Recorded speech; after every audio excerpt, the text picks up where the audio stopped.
All right, I think I'm all set up now.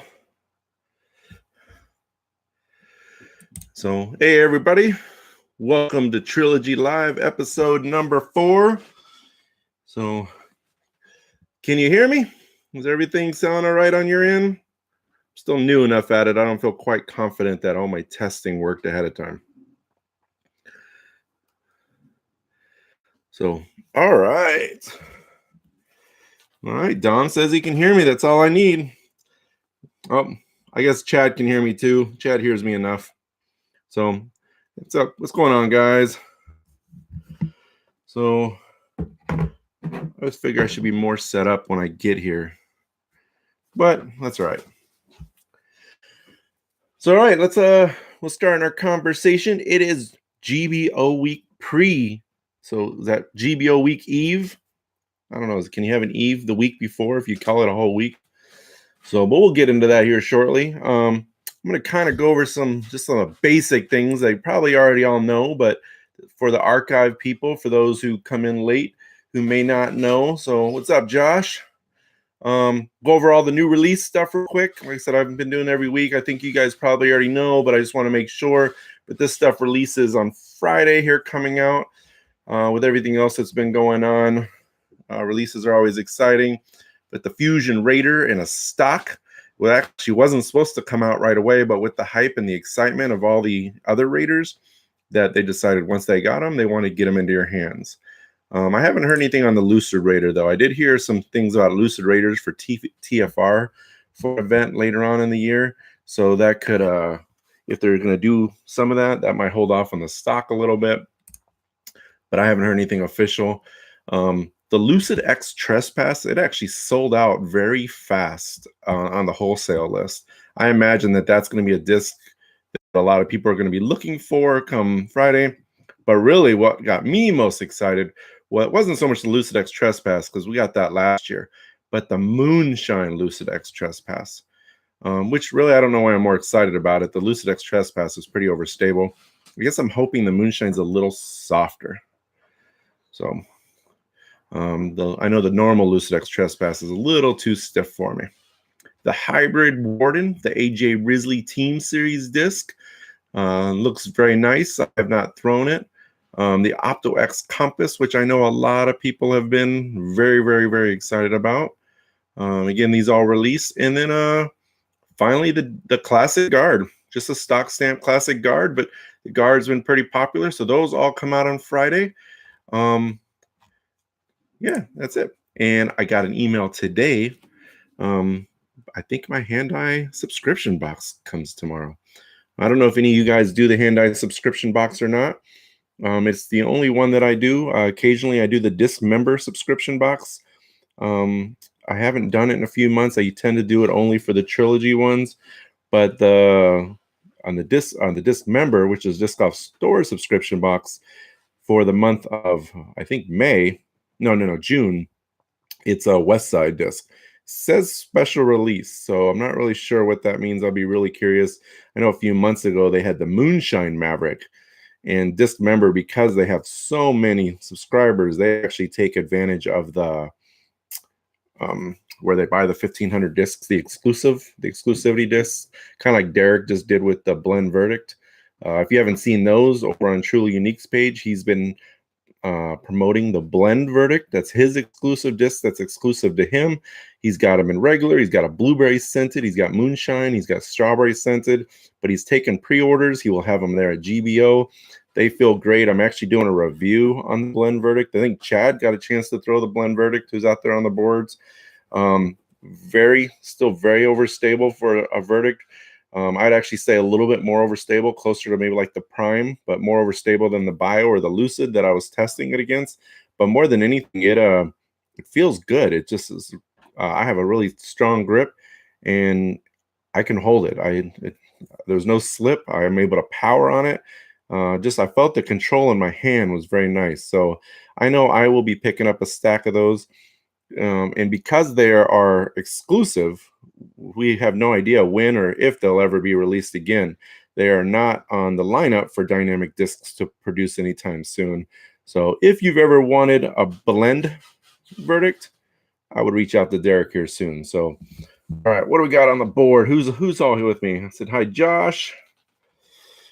Oh, Dom pulled out of GBO. That's not good, Dom. Life gets in the way sometimes. Nice thing about the GBO is I don't think it's going anywhere soon.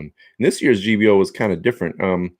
It filled fast like all the other years, but I feel like this year has an exceptional amount of vacancies going into the week of, which would make me more curious going into next year. Are people going to be super excited or anxious to get in with the thought, kind of like this year, that vacancies might open up so they don't have to worry about that stress or get in? Or is the attendance going to go down, which I don't imagine that that's the case? Or will people wait and then they'll get locked out because they assumed one year it happened that way, which has never been that way before, and then all of a sudden they'll get locked out. So going to the board here again. Yeah, Josh, I like subscription boxes in general. I don't get too many of them, but the hand-eye one's always fun. I try really hard to not look at what's in the box ahead of time. I'm actually thinking about when I get it tomorrow or Thursday, depending when I get it, doing an unveiling. I've never done an unveiling video. That seems to be something a lot of people like. Maybe I'll go Instagram Live or YouTube Live like this and do an unveiling.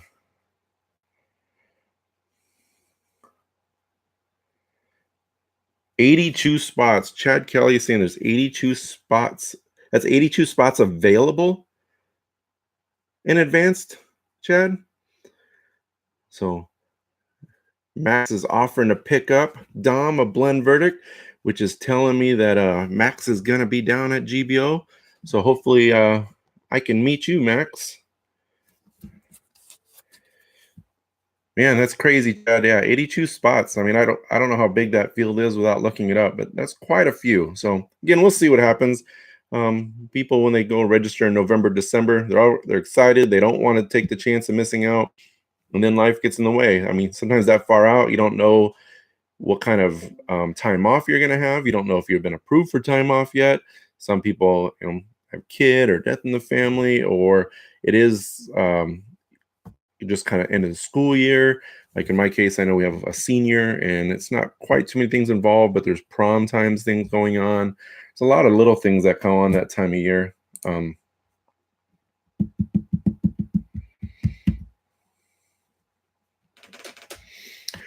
All right. So went through the new releases earlier yesterday. I was going to say today, but yesterday I released a video, if you haven't seen it, on my YouTube with Rebecca Cox. And that kind of goes into my Jonesboro. So I got the opportunity to go to Jonesboro last week and follow the Disc Golf Pro Tour. And the biggest thing that I did is I followed the first round, which included Callie Bjerkes, Rebecca Cox, and Laura Butler with Legacy. So I filmed that whole round. I'm not going to produce a round coverage video with it. Actually, that was my intended purpose, but I didn't like some of the shots or what I got, and some of it's choppy. But I was able to get a lot of footage, just onesie set of footage. So earlier in the week, I put out a highlight with Paige Bjerkes, and I did another one with Rebecca Cox. But Rebecca had made so many good putts, I made her own video with that. And I'll get into it a little bit more, but pretty excited. The little things for me get me excited. But I got my media credentials for the GBO. I've never had official media credentials before. So I'm pretty excited about that. So even though I am playing the Glassbone Open, when I am not playing, my goal is going to be to go out and film and Instagram and YouTube and do as much media stuff as possible. I'm still looking at potentially doing a Trilogy live during the week, maybe every day, every other day. Just depends, I guess, on the schedule. I don't want to commit to anything, so I'm letting people down, but I will have multiple things out there. But really, I think one of the things I learned from Jonesboro is I liked kind of focusing on an individual. When I did it before with like the Memorial or Las Vegas Challenge, I felt like I would follow him for a hole or two and I didn't get anything. Then I'd go over somewhere else and follow for a hole or two. There just wasn't a lot. But I kind of feel like maybe going to GBO, I'm going to find someone to follow and I'm going to follow them and as long as I need to, or so I have something good to promote them, something good for you guys to see, and then move on. Um, I don't, yeah, I don't want to lose the time or waste the time. So that's something new that I'm working on. I'm trying to get better at is find the content. I've thought about round coverage a lot, but there's so many people who do round coverage, and there's so many people who have the resources, like Jomez, but even some of the new people like Gatekeeper who are really good at it. And I'm not saying I can't do a lot of the stuff I see them do. I can do the same graphics and I can do the video, even though I'm a single camera operator. But really, my goal is to not as a business, is this more for the fans, by a fan. So I want to produce things that as a fan that I want to see. And sometimes 2 or 3 minute clips of some of my favorite players hitting some good putts or getting an outstanding birdie or an eagle or something like that, I think is something that's going to be really neat. So that's going to be kind of my focus at GBO. Um,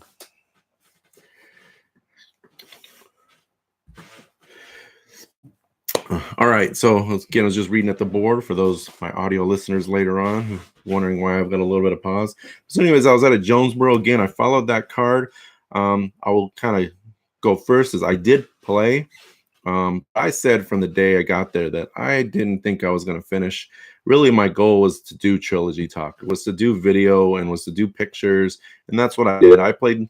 So the first day I didn't tee till 2 o'clock in the afternoon. So that's why I was able to follow the ladies card in the morning.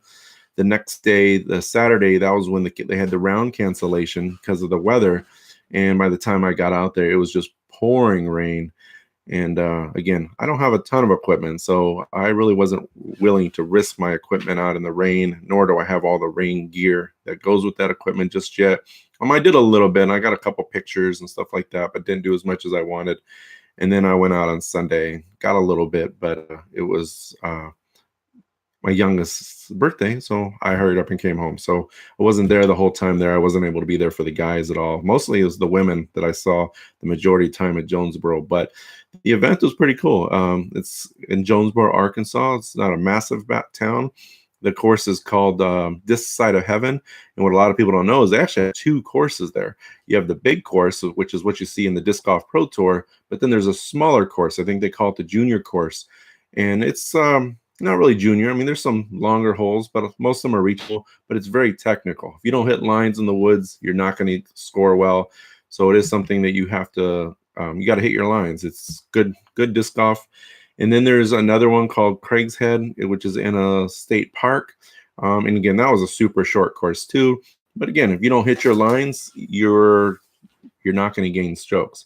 So the AMs played the Craig's Head and then the junior style course, while the pros played the course that you saw on Disc Golf or on the Disc Golf Pro Tour TV channel that they had. I didn't watch any of the live coverage. I know there was some confusion with how that was set up, but either way, Disc Golf Pro Tour is managing that. The course was fun, nearly 10,000 feet, just shy of 10,000 feet. A lot of rolling elevation, a lot more rolling elevation than I saw from the videos from watching from last year. It just seemed like you were constantly uphill or downhill along the side of a hill. There wasn't a ton of just open flat shots. I wouldn't call it extremely wooded or anything like that. It's a good course for the big bomber arms. There was some strategic OB as far as rope throughout the course. Not massive amounts, but some just in the right places that could get in the way if you didn't hit your line. A couple creeks or little water ravines that you had to get over.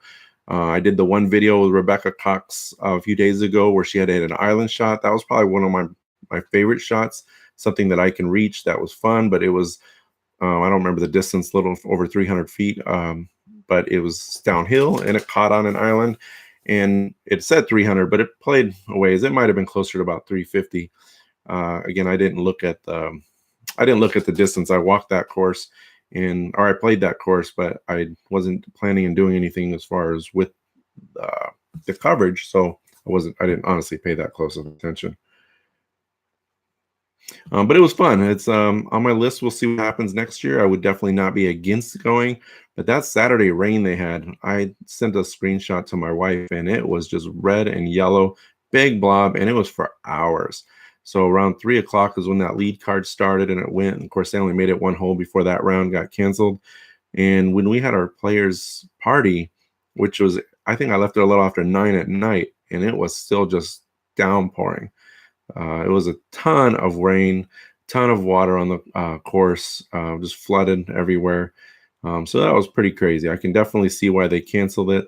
Sometimes I'm hesitant to why a round gets canceled. Yes, you don't want to play in lightning, but you can play in some pretty bad rain. But it was just lightning. I mean, it seemed like every 20, 30 minutes. I don't think they would have ever gotten any far. So, Josh, any plans to get some footage of? Is there any footage of me playing in a tournament? Is that what you're asking, Josh?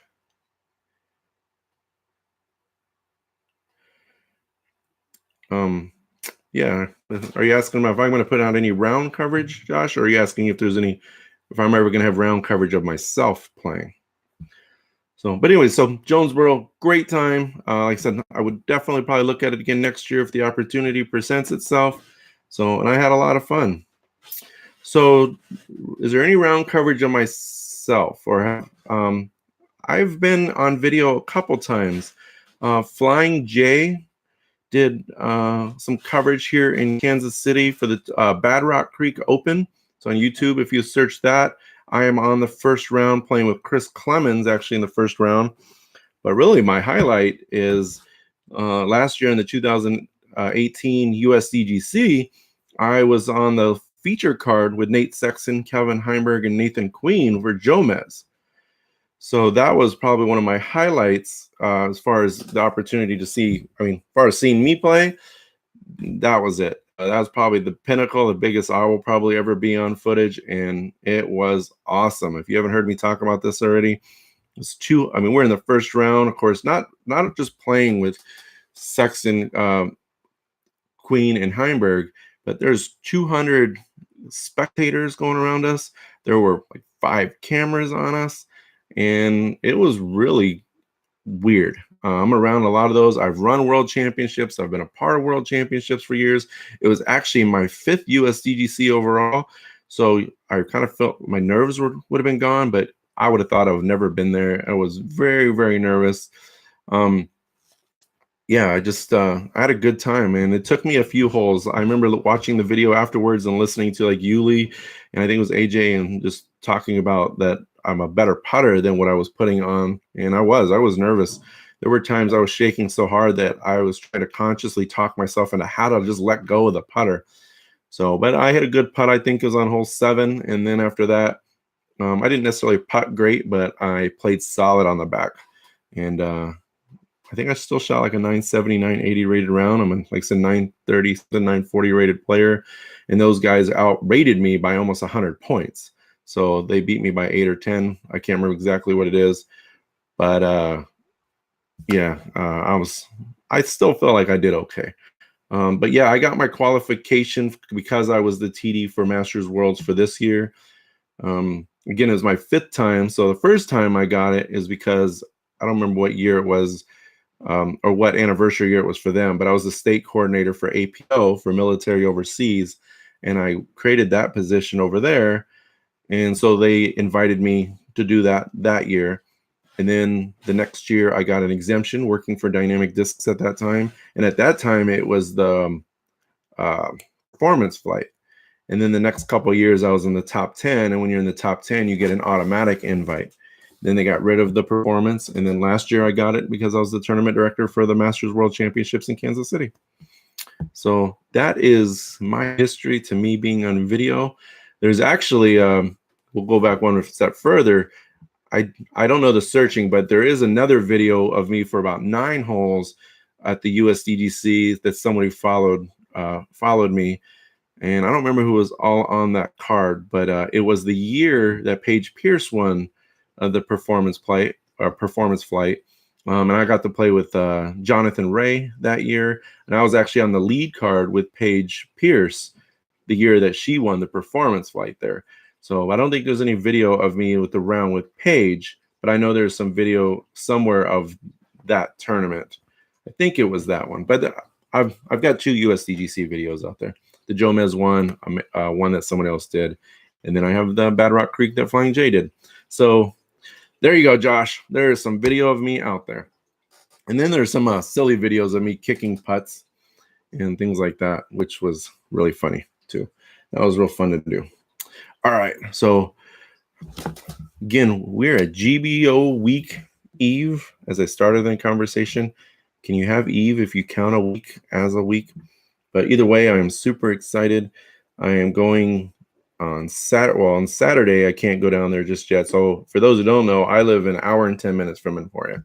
So I will be doing a lot of driving back and forth. I will stay down there in some days, but I can go down there pretty easily.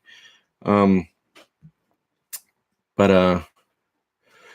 all right. So Chad just asked the question that I want to answer before I get into too much conversation about GBO. So Chad asked me, how many tries did the kick putt take? So those who haven't seen, I have a little video. I did it on Instagram. I might have shared it on the Trilogy Talk Facebook page. I honestly don't remember. But there's a picture of me kicking a putter into the basket and then being very excited that I made it. And all right, man, catch you later, Dom. Dom's heading out. So to answer your question, Chad, how many tries did it take? It took me one try to get it. However, I went out there to do I was kind of playing around with just some trick shots. So I was out there for an hour and I was trying these shots to where I was pancaking, getting them to fly upside down with the putter. I was doing sidearms from about 100 feet away. And I did that for about an hour. I don't know how many that was, probably like 100 of them. And I think I got a couple of splashes, but for the most part, I wasn't even coming close to making anything. So my shoulder was starting to get sore. I was walking in to put it away. And as I walked up, that disc was sitting there. I stopped, I kicked it, it made it. I was super excited. So the kick putt only took one. But however, I was probably about 100 putts or an hour's worth of different shots prior to getting to the point that I thought about doing the kick putt. So that was a lot of fun. I've gotten a lot of comments on that kick putt.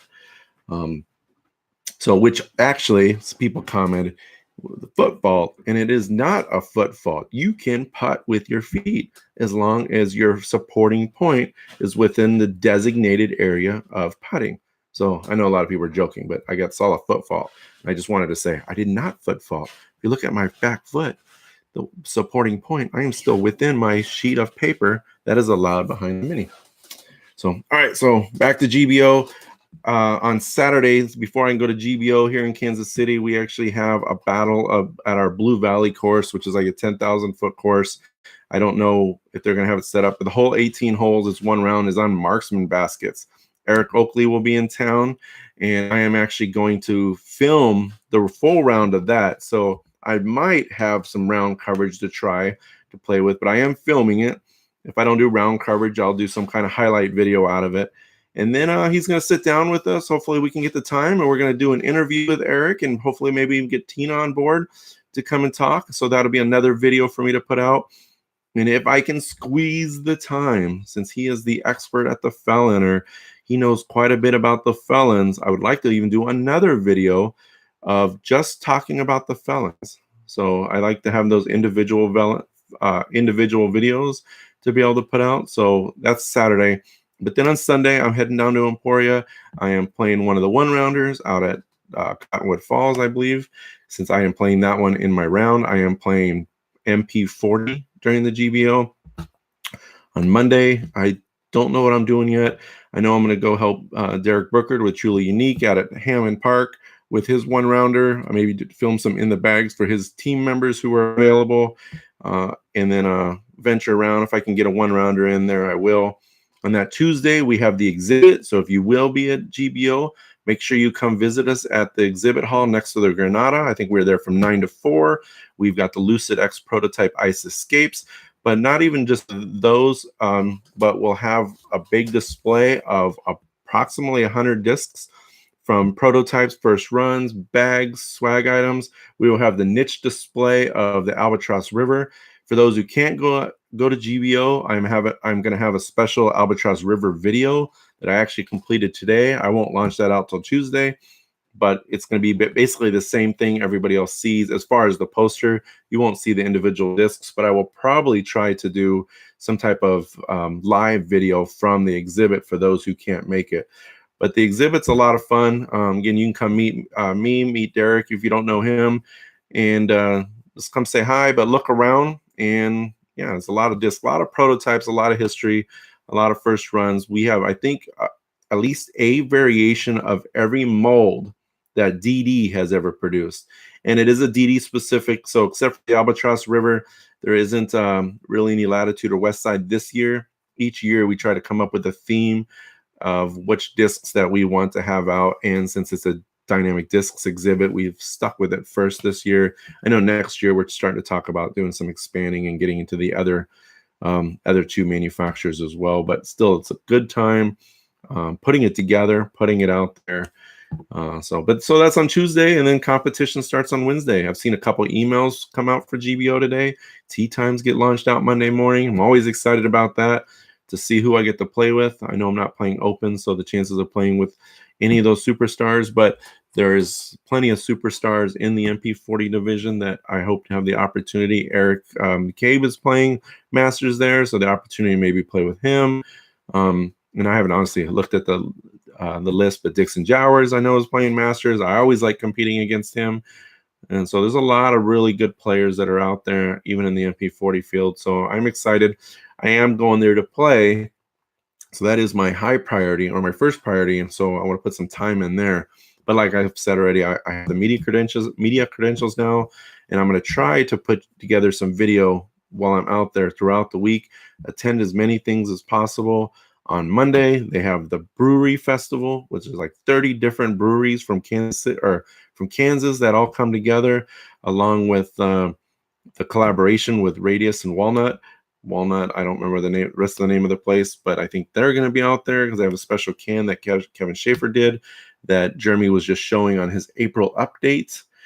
Beer Fest, that's right, Chad. So, but I've gone every year to that, and I'm not a huge beer drinker, but it's a great social time, a social aspect. And as a DD collector, you get to walk away with a little tiny DD sample glass from the Beer Fest. So at least it has the last couple of years. So I assume that this year will be the same way. All right, go to the board here before we continue talking about GBO. Russell Morgan, look forward to seeing you over there. Chad, you better come visit us. Look forward to meeting Matt. Oh, Wes Wilson. I got to meet Wes at Jonesboro, so got to meet him before the round and talk to him a little bit throughout the day and underneath the tent while it was raining and at the Fly Mart. Him and a friend, which I don't remember his friend's name, but I don't know. Actually, I don't even know if I ever got his name. But anyways, Wes, great to meet you. Are you going to come out to GBO, Wes? It isn't that far from you, so.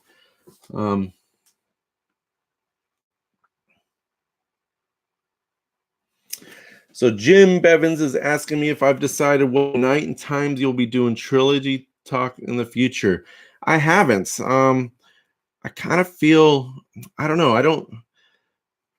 I have a pretty busy life. There's leagues on Thursday that I might be helping with a local guy here.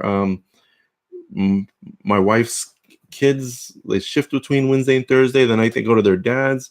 So I don't want to commit to being one, because then the night that I commit and they're gone, so my wife want to do something. And as busy as I am with disc golf, anybody who's married or been doing this long enough knows I'm trying to keep my schedule somewhat flexible. So when the opportunities come with my wife, I have that ability to make those changes. When you constantly have to say, can you go out? No, I got to do this for disc golf. No, I got to go here for disc golf. It doesn't work good. So until my schedule makes it to where I can be consistent, and really Wednesday and Thursdays is really the only option. I have too many other things on Monday, Tuesday, Friday, and the weekend. But I would say for now, Jim, it's probably going to be at 7 o'clock. I'm going to keep it at that time, but it'll either be Wednesday or Thursday. And I will try to announce on Monday of each week on the Facebook page which day that I'm doing it. Right now, my preference is Wednesday. If I have to choose between those 2 days, Wednesday is the day that I am going to. Wednesday at 7 p.m. Central Standard Time is when I'm going to do Trilogy live. Yep, right in the middle of the week. So, all right. So again, GBO, excited to see the players package. I haven't really seen anything on it. I know, for years they gave the backpack away. Last year they gave the Zuka cart bag putter pouch away, and they're always really creative on some of the stuff that they come up with. And it might not always seem like the financial value, but I assure you the values are always the same. I talked to Doug throughout the year on it. But even as a pro player, I get a player's package there, and I don't usually get a player's package as a pro level player. I got to play advanced typically to get a player's package. Speaking of advanced, I got the Lucid X Truth at Jonesboro. I have not thrown it. Didn't have any intent to throw it, but man, there was a few people in my card throwing it, and those looked awesome. So, all right, rabbit hole. See, get deterred a little bit. But yeah, excited to see that. The putting, there's a putting competition that I signed up for that starts on Tuesday and goes Tuesday and Wednesday for the preliminaries. I actually initially created that process. I ran it for the first few years for the GBO, so I'm very familiar with it, but I've never really competed in it. So, and it's kind of odd, not odd. So if you haven't seen the putting competition, the way they do it is there's pro and am.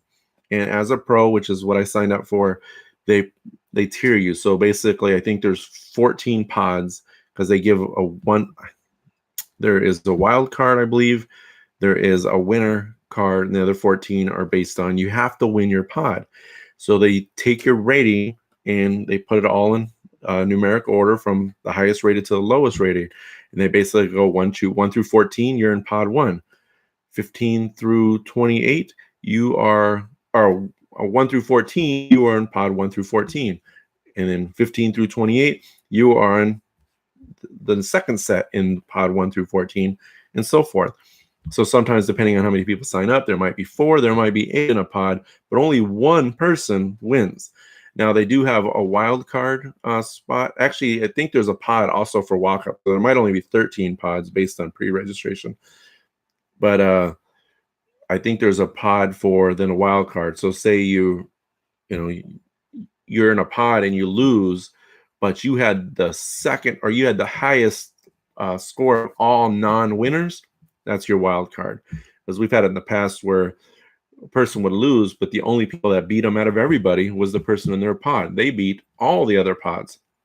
So it doesn't eliminate them. So anyways, just to kind of tell you how the putting competition works there, that's ultimately how it's created. It might have adjusted a little bit, but then at the end of Wednesday, it's cut down to the 13 pods, the wild card, the walk-up, and the previous winner. Pretty positive. And they go to Friday where they do a semifinals for both pro and am. They're 2 totally different pools.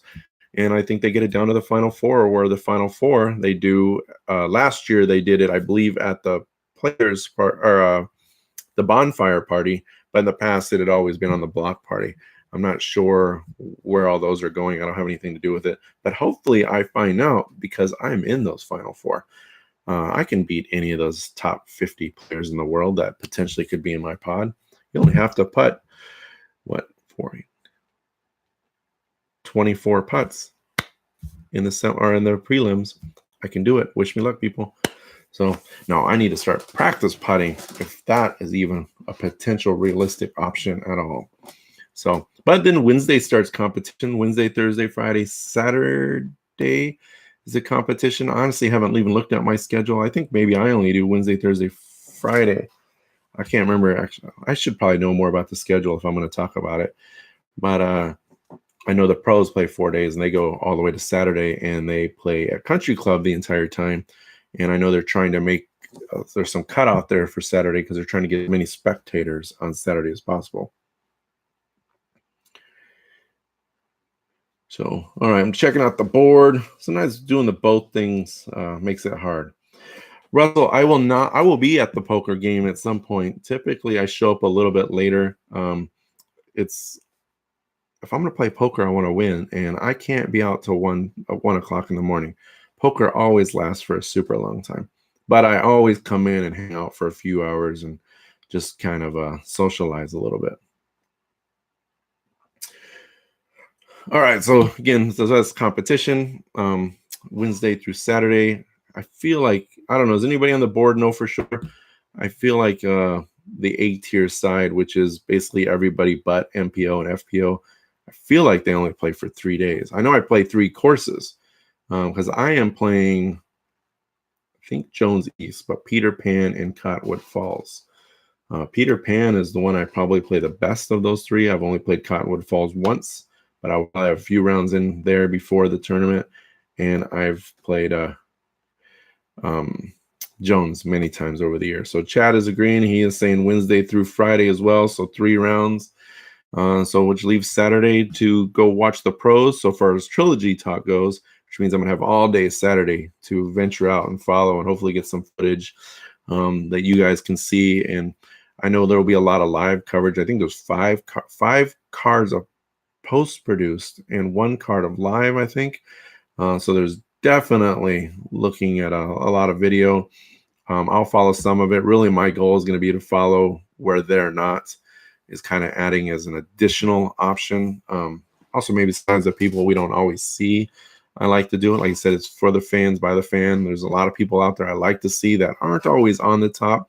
And I want to spread that Trilogy love with the world and let them see, or let you guys see all the people you might not normally see. And sometimes they're people we don't even know about, but they're up and coming. So, but yeah, a ton of coverage.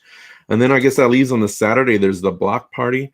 I saw the schedule for the block party, the people out there. And if you have never been to GBO, what they do is they take two, not one, but 2 city blocks. So unless it rains, we go to an auditorium. But most fly marts are in a little section of a parking lot or a park or something like that. I know there are some bigger tournaments that use auditoriums, but they get the city to close 2 blocks. And it is a citywide thing. I mean, they've got food out there, vendors, not only just disc golf vendors, but local vendors. Of course, you've got all the stores that are wrapped around. They've got security that goes around. I mean, it's pretty intensive, mostly for the alcohol control. But again, there's beer and there's all kinds of different things that are going on out there. But a ton of vendors. I think they said they sold out on space on vendors. So there's a lot of disc golf options out there. And I know I have a table out there, but I think I'm going to ultimately work with Derek. And really my goal is to just venture out and promote Trilogy Talk. You'll be able to see me. I will have a black with a gray Trilogy Talk t-shirt. If you haven't seen them, I posted it up on the Facebook page that I'm looking at getting some shirts. I did order a few shirts, not very many, that I'm actually going to offer out to my Patreon supporters first. But if you see this and you're interested in a shirt, go on to that, find that post on the Facebook page and let me know that you're interested, because that's kind of how I'm going to gauge whether or not, or how many I need to order, if I'm going to order. But it'll be my first set of t-shirts. Yeah, so I will have that shirt on. Again, if you're interested, go on that post. But otherwise, I really only ordered like 12. So we'll see what my Patreon guys want, and then and ladies, and then kind of go from there. So, and then I'll have some other swag and things like that with me as well. So if you'd like a Trilogy Talk sticker, stop me and come say hi and introduce yourself, and let's get a selfie together. Chad, I'm not going to do, I will probably do some coverage of a little bit of everything. And since the check-in is right next door to the exhibit, I'm sure I will do some videos and pictures of everything that's kind of going on, which I will post. A lot of the pictures and stuff I post on Instagram. So if you are not already following me on Instagram, make sure you go to instagram.com/Trilogy Talk. I will put some stuff out on Facebook, but most of the things that I'm going to do will be on Instagram or YouTube. Facebook is kind of what I like as a home dashboard, but really the statistics and all that insights, the activity that I do shows up on those 2 platforms. So I'd like to keep it there. And yeah, Chad, I would do a players package reveal if the opportunity presents itself. Problem there is so many people are excited. And I'm sure Bobby Brown, Cool Daddy Slick Breeze will also be doing something there. So I'll have to just watch and see what they're doing. So if I don't, I'll try to at least share where all that stuff is coming from so people can see it and keep up to date with what's going on. So, but go back to GBO. I mean, for the most part, there's things going on every night on the schedule. So if you're going to be there, you're going to have a great time. If you're not going to be there, hopefully we're going to bring you enough media between all of the other media and myself out there that you're going to feel like you're there. and I'll definitely make it so you don't want to miss it. I said, great time. Chad actually just commented on the board and said he's grateful that he only lives an hour away, or what he said. Oh, I'm so glad I live so close. And I agree with him. I mean, there's a lot of tournaments I love to go to, and several that I have to take a plane or drive 15 hours to get to, like the Memorial or something like that. I'm going to Masters Worlds later at Smuggler's Notch, and again, that's 23-hour drive or a flight. So there's a lot of really cool ones, but this is fun for me because it's so close, and I've been a part of it for so long that I have some I'm privy to some things behind the scenes a little bit, or I at least see as things established through the years. So when that excitement gets there, I've built up that excitement because I've seen or heard things that I was like, oh, I can't wait till everybody sees that. The thing I probably know the least out of all GBO is the courses. I ran municipal for the last 7-8 years. I ran both courses, oversaw both courses for municipal last year. And matter of fact, Derek Brickard called me earlier to ask me about something at one of the other courses for GBO. And my response was, I've never seen those courses during GBO because I'm always at municipal. So yeah, what I know the least is the courses. What I do know from the courses is how I've played them throughout the rest of the year, which are not a lot of times GBO set.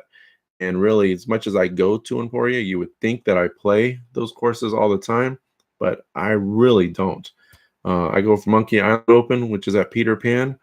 I played the match play at Jones. I play Jones maybe once, twice a year, and I've only played Cottonwood Falls once. But I might try to find some time to go to Opie, Clover Cliff. I've never played those two, but I've heard a lot of good things.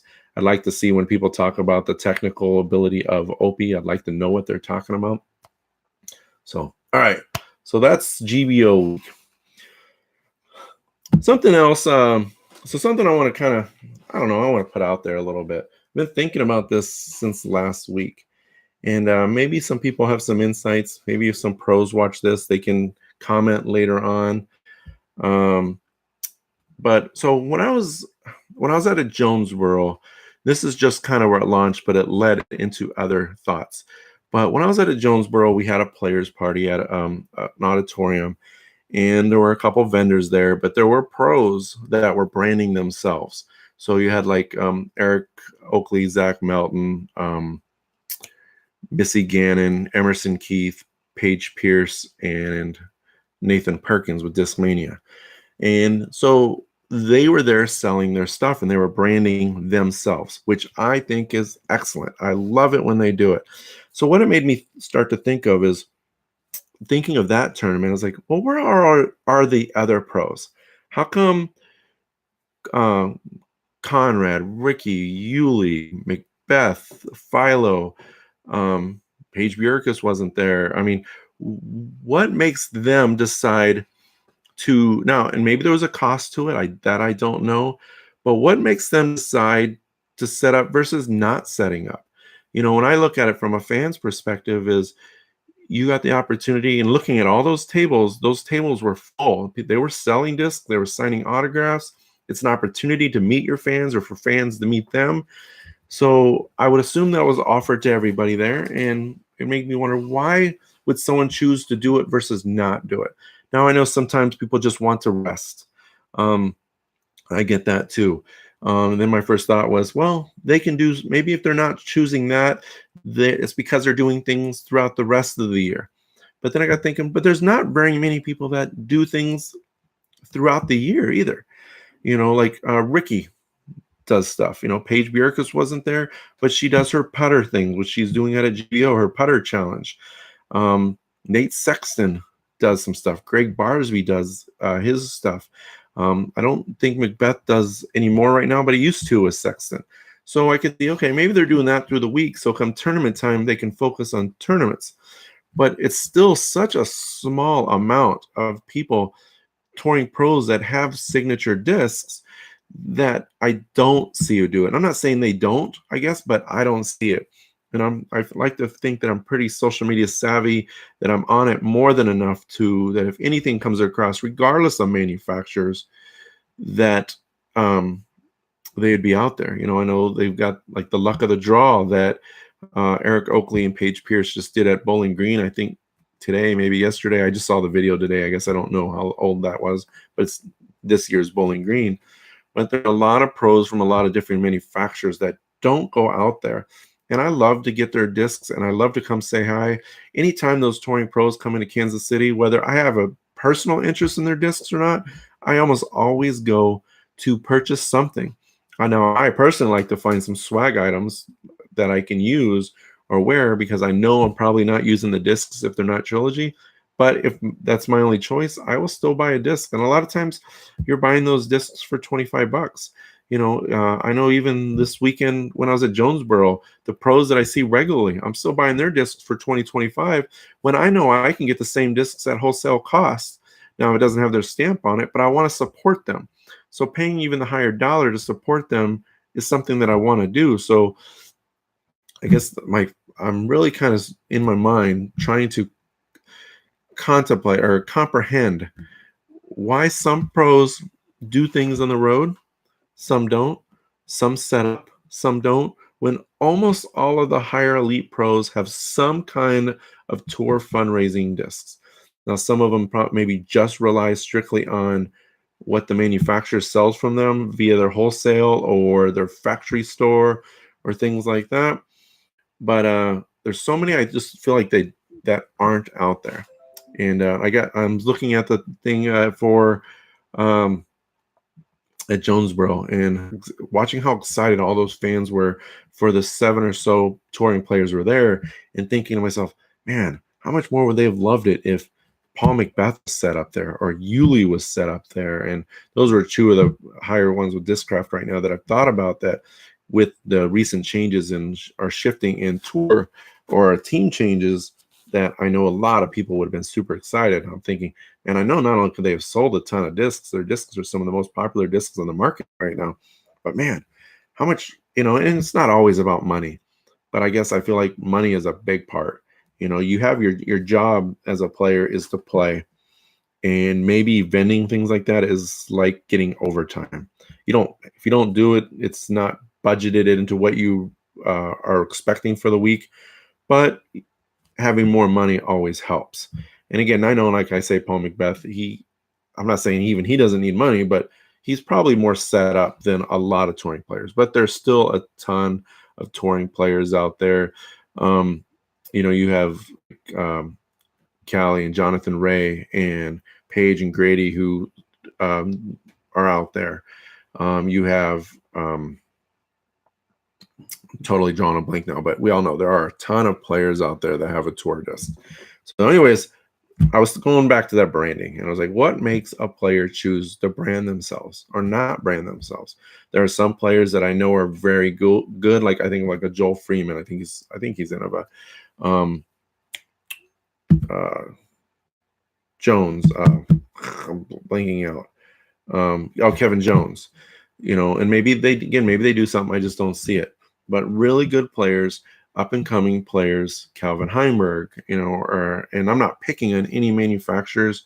I do admit that I feel like there's probably more Trilogy top pros that do those kind of things than I see in other manufacturers. But I'm a fan of disc golf. I am a fan of Trilogy, but I am a fan of disc golf first and foremost. So when I look at a lot of those things, I was like, wonder what makes you go out there and what makes you not go out there. So anyways, that's kind of my rant. It's not really a rant. It's more of a curiosity conversation. It might even be worth a podcast.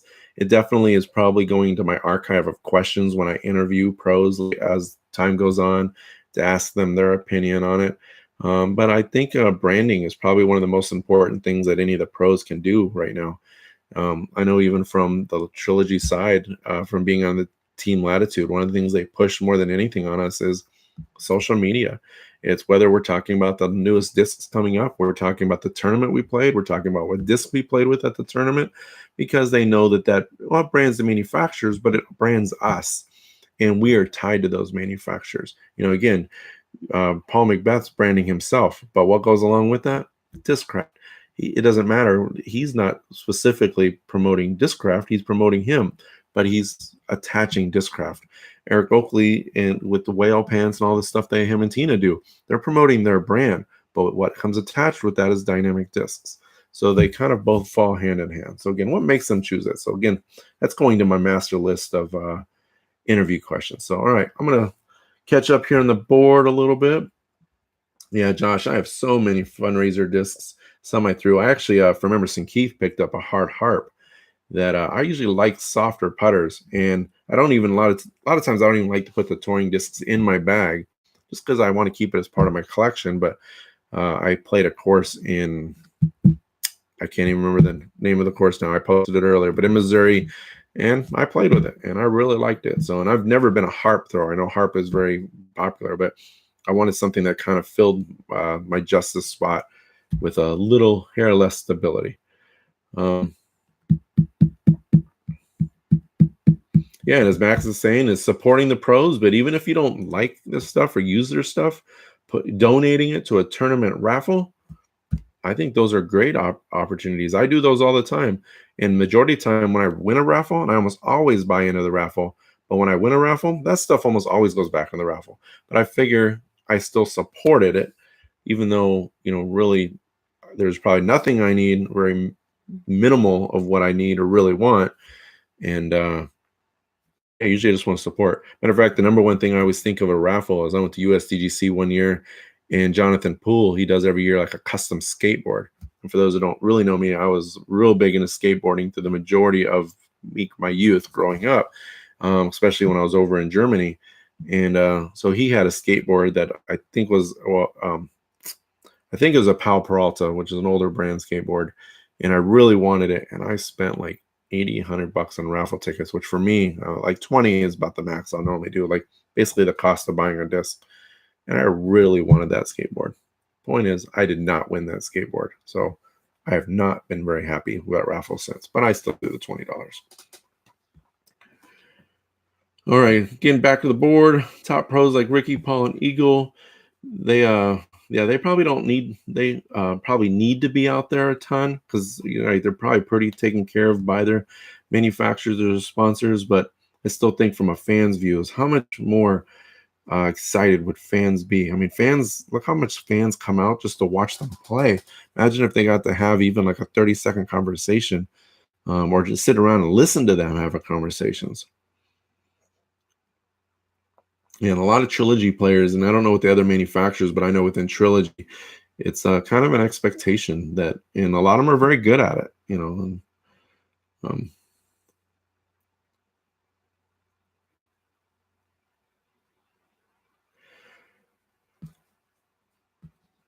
again, just reading through the chat here for those listening to me with a silence. Um, yeah, Max, and I think there's probably some of it could come down to personality. Some people don't want to be around a lot of people.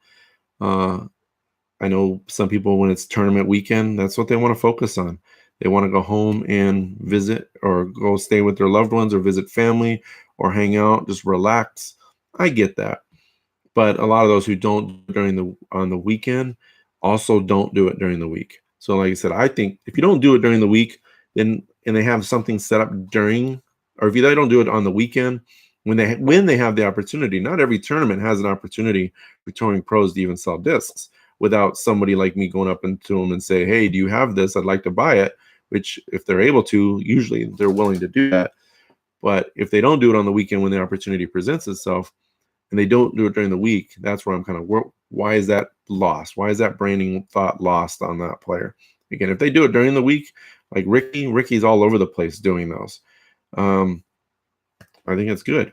Now, I also want to say Ricky at one point is Trilogy. So I think some of that was when instilled in him. He didn't do those kind of things prior to coming over to Latitude 64. I think he learned the value while he was over with Latitude. And now with Innova, he does those and he sees the value. But that's, again, probably his personality. He enjoys being out and about. Not everybody enjoys being out and about amongst everybody.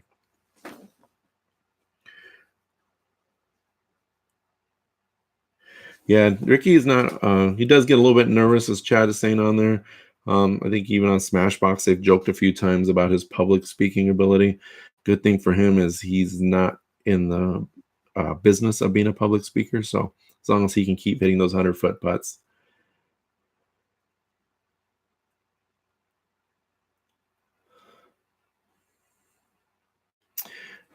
Yeah, and I think one of the reasons, again, I'm a fan of all manufacturers, again, all of disc golf, but I've often said I think Trilogy has the largest fan base of any manufacturer, and at least public fan base. And I'm not calling fanboys or anything like that, or it's just we have a bigger. I mean, it just seems like a bigger group. I look at all the pages, and fans of almost all the other manufacturers' pages, but like having Team Trilogy, our fan page, just all the activity. I feel like one of the reasons that Trilogy is that way is because it's so much easier to interact with the people that you're fans with.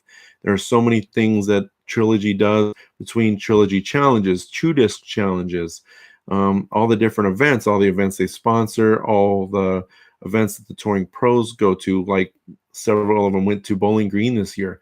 Several of them go to Am Worlds. They're not doing anything there but to promote their brand.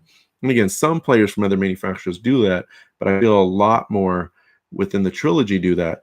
And it probably becomes once you become part of that touring pro, once you're a touring pro and a part of that niche, you probably learn by the other touring pros that these are some of the things to do, and you probably can learn from them on how to set those up weekly, how to reach out to local clubs and get that set up. And you've kind of got someone to watch your back or help you with that versus somebody who's never done it, who's out there alone. There's a lot of trial and error, a lot of asking questions. A lot of times you can't just go to a park and set up or run stuff, especially if money is exchanging hands. Several parks require insurance. Somehow, like here in Kansas City, have contracts with clubs that require permission. Sometimes there's a fee, sometimes there's not.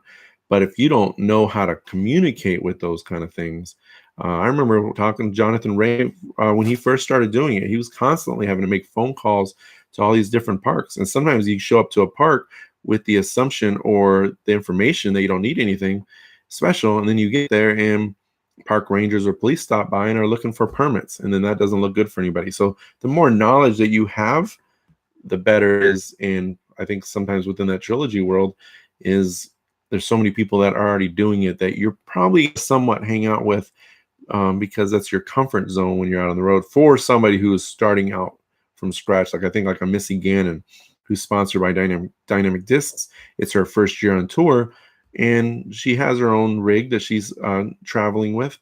But when she's at the event, she can hang out with Eric Oakley and all of those people and learn a lot about tour life outside of playing competitive out on the course. So that was again kind of going back to the branding thing. That was my number one thing I wanted to talk about. I like to see all the comments.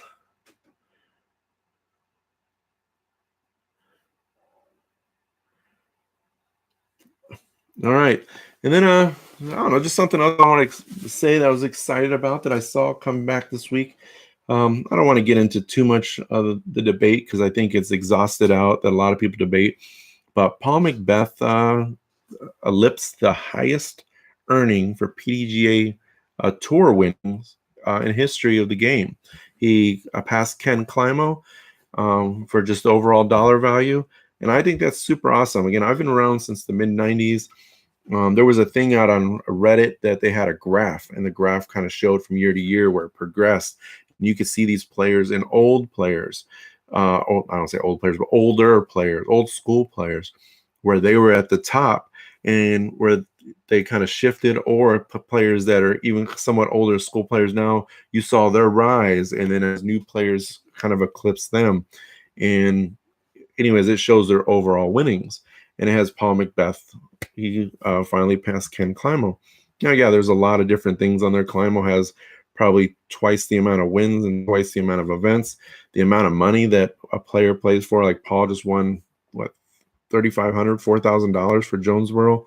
And in Climo's day, that took forever to get. I mean, sometimes those were a year or half a year to get that much money. So I get that there's a difference, but that's the way time works. I mean, you look at any sport, the things that Babe Ruth did, or Michael Jordan did, or probably not even Michael Jordan, more like even Wilt Chamberlain. You go back older, things change. technology has changed. The amount of events have changed. The amount of money that's into it has changed. So I'm not saying one is better than the other, but either way, it's exciting to have a record like that broken. And to think that, I mean, he's still got years. I don't even think Paul's 30 yet. I don't honestly have any idea how old he is, but I don't think he's even 30 yet. And he could easily be playing at the level he is now for another 20 years. I mean, you look at some of the masters like Johnny McRae's in his 50s, and he may not quite be at Macbeth, but he's definitely not far off. And I'm willing to bet if McRae had that ability 20 years ago, things could have been different. So I think Macbeth being there, I think is super awesome. And now I'm gonna be curious to see how high he creates that ceiling. And then even more is who's the next person to challenge that? I mean, if he keeps playing for, again, another 20 years, it's going to be really hard to beat. And I may not even see it in my lifetime. I mean, in 20 years, I'll be 65, and my eyes are already going bad. You guys can't tell, but I usually have to wear glasses. That's why I have this covering so I can, but I still can't read.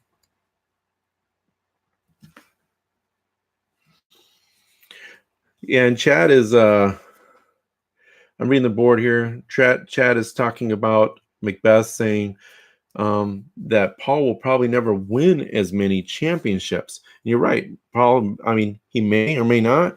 It's hard to say, but the level of competition is a lot different. But my initial point was just the amount of money, not the skill level of one player versus the other.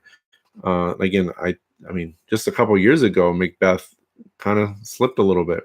He's with this new stuff with Discraft. He's re-sparked and he's re-energized and he's back up on top. Where the last 2 years he's still been on top, but really a lot of people would argue maybe he's second or third as far as the rankings. But yeah, the amount of players that he has to beat now versus what Climo had to beat is astronomical. But yeah, it's, I mean, if you're having the argument of who's the best of all time between the two, that's where you kind of go into both those debates. But just for sheer winnings, the amount that he won, I think that is pretty exciting. Yeah, I don't think we can ever truly compare. Again, it's kind of like the LeBron and Jordan. But I guess if I'm going, because you're going there, does Macbeth have to win 12 world championships to say he was the equivalent of what Ken Climo was?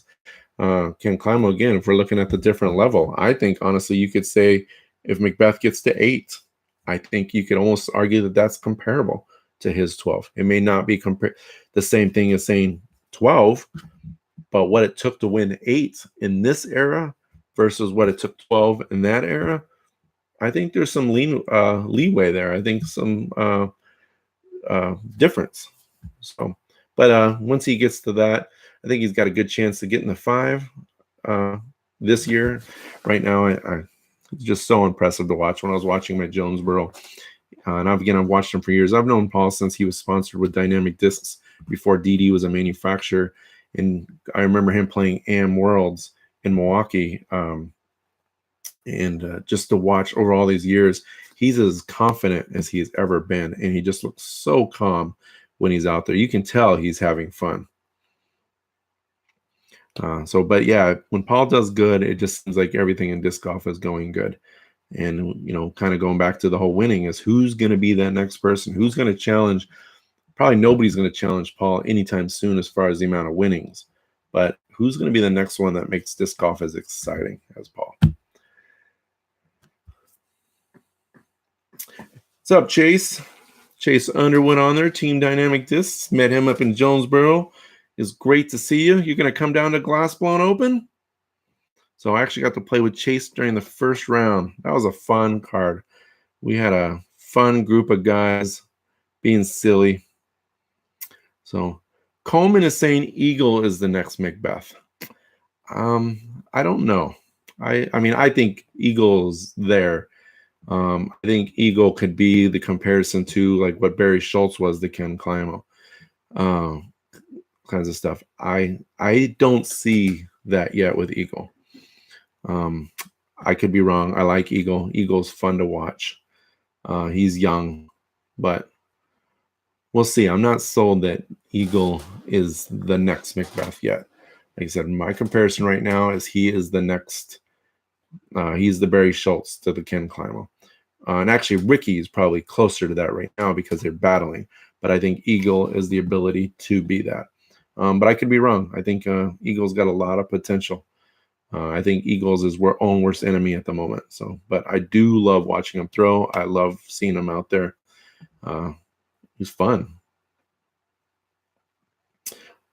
Well, sorry I won't be able to see you there, Chase. Get your school done. But we'll see you next time. So, and then Chad responded with Calvin Heimberg riding fast. And Calvin is kind of my favorite. I've been saying it on here. He's the one I've been watching and wanting to see do good. Only time will tell with Calvin. So, all right, guys, we are just eclipsed the 1 hour mark. So we're going to finalize out here a little bit, unless anybody's got something they need to keep me on for. So Chad, yeah, Simon is getting older. He's just having fun. I don't know what it would take for Simon to be better or to want to be better. And I do think he wants to be better. I just, I don't know. I do think his priorities are different. So, but what's sad is, on any of those, you don't play to potential, but you're still consistently in top 4. Matter of fact, I just saw a video earlier today with Eagle, and Eagle was talking about Jonesboro and how much Jonesboro the last 2 years has really just had his number and he hasn't played well. And so he's unhappy of how he played, but he still finished in 4th. I was like, man, that's got to be such a great problem to have. I go into a tournament and I'm like, man, I played hot and I got last cash. So obviously I am no Eagle or Simon or any of those guys, but to have a problem, my favorites when is how'd you shoot? And they just have their head down. Horrible. And I'm like, you know what, like even? No, like 10 down, and so, but I can't even imagine what that life is like on the road to, some of these disc golfers on tour rely on that money so much, and to know by missing 4th place versus 3rd place could be $1,500, $1,000 on some of these big tournaments. And even to a normal person walking, $1,000, that's a big chunk of money. If someone said they're taking $1,000 from your paycheck, that would hurt a lot of people. So, but all right, guys. So this week, we actually I did 1 giveaway during the week, and then I have my Patreon supporter giveaway that we're going to do. So first, I had to think about what I say. So Dynamic Discs donated this Fusion Raider. For those who don't know, this was the Raider that was offered to the Team Trilogy players. This disc was used. It was field tested at one of the Emporia league nights that they had there. But Jeremy Rusko personally gave this to me for the purpose that I did. And I put it out on the Facebook event page if you didn't see it, to where I did a social media push to where, I asked you to like, share, subscribe, those kind of things, the usual social media kinds of stuff. And I didn't count how many overall I did. But I know on my list, I had over 200 names, because every time you did something, you got your name put on a list. It was an entry. So if you did all 5 items, some things may have already been done, you got put on there. But when I looked at it this morning, I was at over 200. And then I still came back and added a bunch of names to that. So, but I did the drawing for this one already. I did it before I came on. And the winner that I had for this disc was James Hammond Holt. So I don't know if he is on, but if not, I will reach this out and I will get this to him. One of the things I really like doing with this show is, which I'm sure everybody appreciates, but I really do enjoy the giveaways. And I have more sponsors that contact me. I've had actually 2 more this week that have contacted me that want to be involved. And so hopefully as Trilogy Talk gets bigger, we'll have the opportunity to do some more things, giveaways, fun stuff. Matter of fact, I'm getting ready to do my Patreon supporter giveaway. But next week, I don't have a specific sponsor for next week on that one. But what I'm going to do is I'm going to find something at GBO, and that'll be what that winner, the Patreon supporter, which I'll go into those details. And next week, I don't know that I'm going to have a specific date on the show, because I'm going to try to do a week's or several Trilogy lives during the week. So I probably won't have a set Trilogy live next week, but I'll keep that stuff up to date. but on one of those Trilogy lives, we'll do that drawing. But for this drawing, I'd like to do, one, maybe two a month that really goes to everybody, just because I want to take care of everybody else. So now this next one, which we did the prototype Marshall, this one is specifically for my Patreon supporters. For those who don't know, patreon.com/Trilogy Talk. For as little as $1 a month, you can get it put into one drawing a week. So for $1, that's 4 drawings. And every week I have a drawing that I'm doing.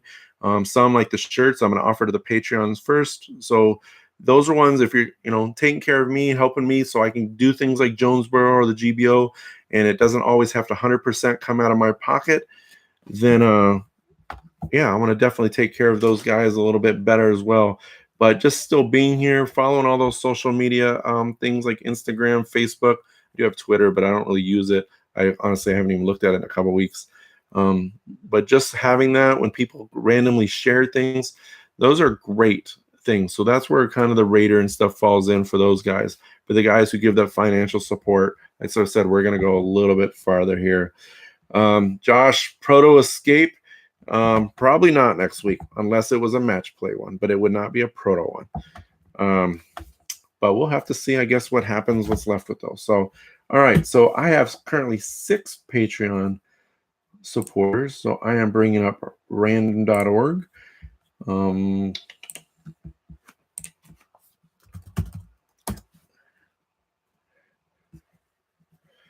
I've set my minimum to 1, my maximum to 6.